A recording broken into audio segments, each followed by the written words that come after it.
السلام عليكم ورحمة الله وبركاته. النهاردة هنتكلم في حلقة من الحلقات المهمة جدا، وهنعرف خلالها الفرق بين الأوميس كبسول والأنتودين أقراص والكنترولوك أقراص، وإيه هي أهم الاستخدامات الخاصة بيهم وجرعتهم. ويا ريت لو أنت لسه أول مرة تتفرج علينا ما تنساش تدعمنا وتدوس لايك وتعمل سبسكرايب للقناة وتفعل زر الجرس عشان توصلك الفيديوهات الجديدة أول ما تنزل على طول.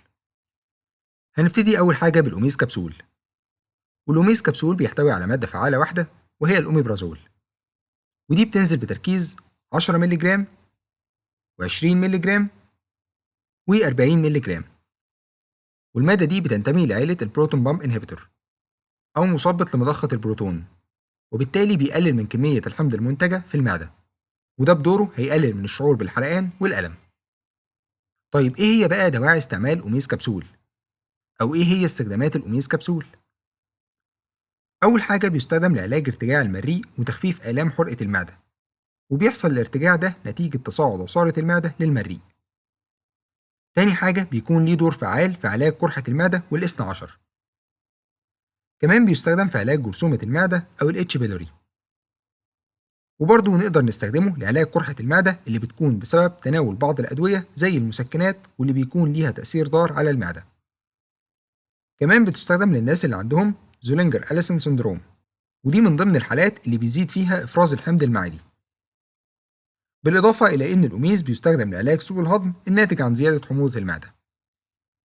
طب إيه هي بقى الآثار الجانبية للأوميز كبسول؟ أو إيه هي أضرار الأوميز كبسول؟ أول حاجة ممكن يسبب صداع.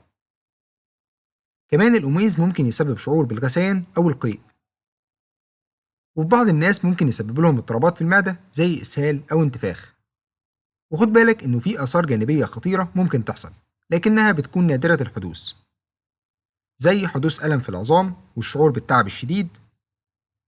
كمان انخفاض في مستويات المغنيسيوم في الدم، وهنلاحظ حصول تشنج العضلات وضعفها. كمان هيسبب مشاكل في الكلى وحصول التهاب فيها. وخد بالك إن الأعراض دي ممكن تظهر وممكن ما يظهرش منها حاجة أصلا. وخد بالك كمان إن الأوميز كبسول ما بيستخدمش في الحمل والرضاعة إلا تحت إشراف طبي. طيب إيه هي بقى جرعة الأوميز كبسول؟ أو إزاي نقدر نستخدمه؟ في حالة عسر الهضم بتكون الجرعة من 10 مللي جرام إلى 20 مللي جرام مرة واحدة يوميا قبل الأكل بمدة. أما في حالة الحموضة والارتجاع وقرحة المعدة فبتكون الجرعة من 20 مللي جرام إلى 40 مللي جرام مرة واحدة يوميا قبل الأكل. وفي حالات تانية ممكن تزيد الجرعة عن كده كمان، لكن ده بيكون تحت الإشراف الطبي، وطبعا مدة العلاج بتختلف على حسب الحالة. والأوميز 10 بيكون متوفر في الصيدليات بسعر 20 جنيه ونص للعلبة الواحدة المحتوية على شريطين. أما الأوميز 20 فبيكون متوفر بسعر 30 جنيه ونص للعلبة الواحدة المحتوية على شريطين.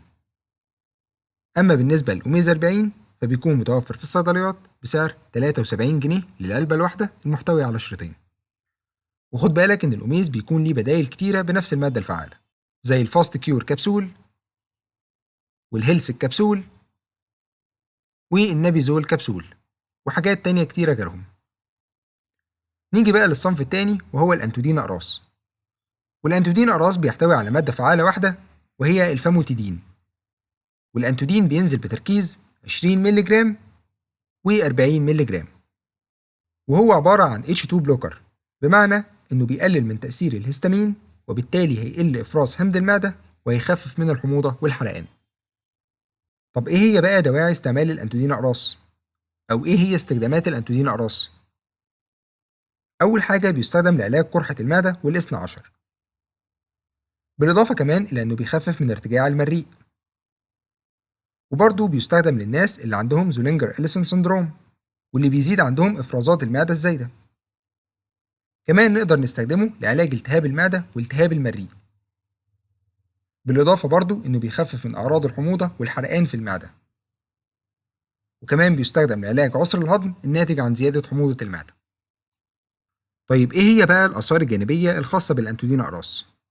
أو إيه هي أضراره؟ أول حاجة ممكن يسبب صداع أو دوخة وزغللة. كمان ممكن يسبب إسهال، وعلى النقيض ممكن يسبب إمساك لبعض الناس.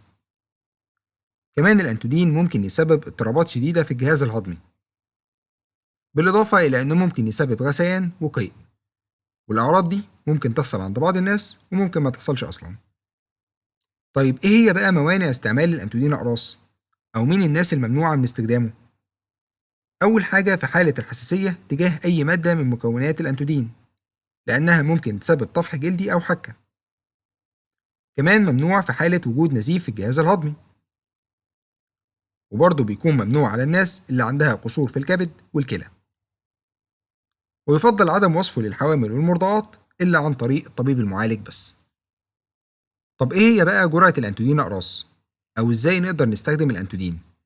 الجرعة الاعتيادية بتكون قرص بتركيز 20 مللي جرام كل 12 ساعة يوميا لمدة 6 إلى 8 أسابيع، أو قرص بتركيز 40 مللي جرام مرة واحدة يوميا لمدة 6 إلى 8 أسابيع. وفي حالات قليلة ممكن تزيد الجرعة عن كده كمان، بس ده بيكون تحت الإشراف الطبي بس. والأنتودين 20 بيكون متوفر في الصيدليات بسعر 36 جنيه للعلبة الواحدة المحتوية على 3 شرايط. أما الأنتودين 40 فبيكون متوفر بسعر 58 جنيه ونص للعلبة الواحدة المحتوية على 3 شرايط. وخد بالك إن الأنتودين بيكون ليه بدايل بنفس المادة الفعالة، زي الفاموتاك أقراص والفاموتين أقراص والألستيك أقراص وحاجات تانية كتيرة غيرهم. نيجي بقى لآخر صنف معانا وهو الكونتولوك أقراص. والكونتولوك أقراص بيحتوي على مادة فعالة واحدة وهي البانتوبرازول، ودي بتنزل بتركيز 20 مللي جرام و40 مللي جرام. والمادة دي بتنتمي لعيلة البروتون بامب انهبيتور، ودي مادة بتكون مثبطة لمضخة البروتون، وبالتالي هتقلل من كمية الحمض المنتج من المعدة، وبالتالي هيقل الشعور بالحرقان والألم. طيب إيه هي بقى دواعي استعمال الكونتولوك أقراص؟ أو إيه هي استخدامات الكونتولوك أقراص؟ أول حاجة بيستخدم الكونتولوك للتخفيف من أعراض ارتجاع المريء. كمان الكونتولوك بيعالج آلام التهاب المعدة والحموضة، بالإضافة إلى إنه بيستخدم لعلاج جرثومة المعدة أو الإتش بيلوري.